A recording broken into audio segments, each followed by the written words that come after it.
बाजारामध्ये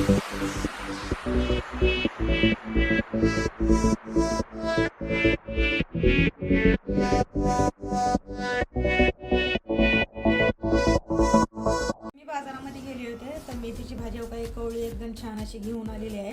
मी याला साफ करून घेतली। आता 2 ते 3 पाण्यामध्ये याला स्वच्छ धुवून घेते आणि त्याच्यामध्ये टाकायला हे मुगाची डाळ घेतलेली आहे आणि हिरवी मिरची तिखट घेतलेली आहे, ते लसूण घेतलेलं आहे। आता मिरचीचं लसणाचं वाटण बनवून घेते आणि भाजी मी स्वच्छ धुवून घेते। आता मिरची लसणाचं मी वाटण बनवून घेते आणि इकडे कढई ठेवलेली आहे गरम होण्यासाठी। आणि आता आपल्याला हे स्वच्छ आता भाजी पण धुवून घेते मी याला 2-3 पाण्यामध्ये।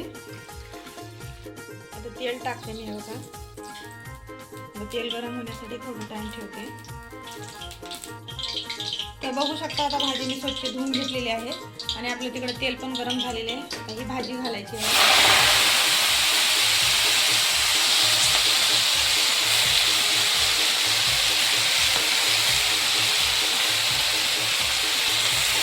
परतून घेते। भाजी आपली वाफलेली आहे आणि स्वच्छ ह्याला पण मुगाच्या डाळीला मी धुवून घेतलेलं आहे 2 वेळा। आता ही घालते आणि मिरची आणि लसूण हे वाटण बनवून घेतलेलं आहे, हे पण घालायचं आहे।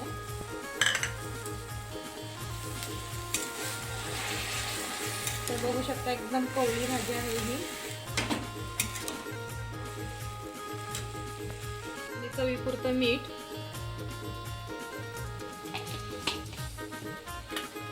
आता मी पण छान मिक्स करून घेते बघा, हे असं भाजीला सर्व लागायला पाहिजे। भाजीला पाणी पण सुटलेलं आहे आणि पाणी जास्त घालायचं नाही, मी थोडंसं पाणी घालते, अर्धा ग्लास।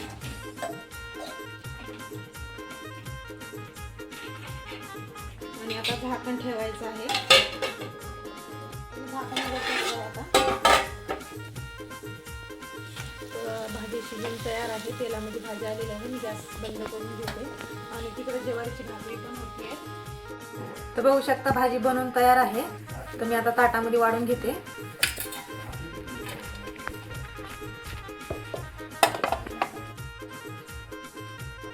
तर बघू शकता मी ताटामध्ये वाढून घेतलेली आहे मेथीची भाजी आणि ज्वारीची भाकरी। तर ज्वारीच्या भाकरीमध्ये मेथीची भाजी एकदम भारी लागते आणि चवीला पण खूप छान झालेली आहे। तर तुम्ही पण असंच बनवा आणि खा।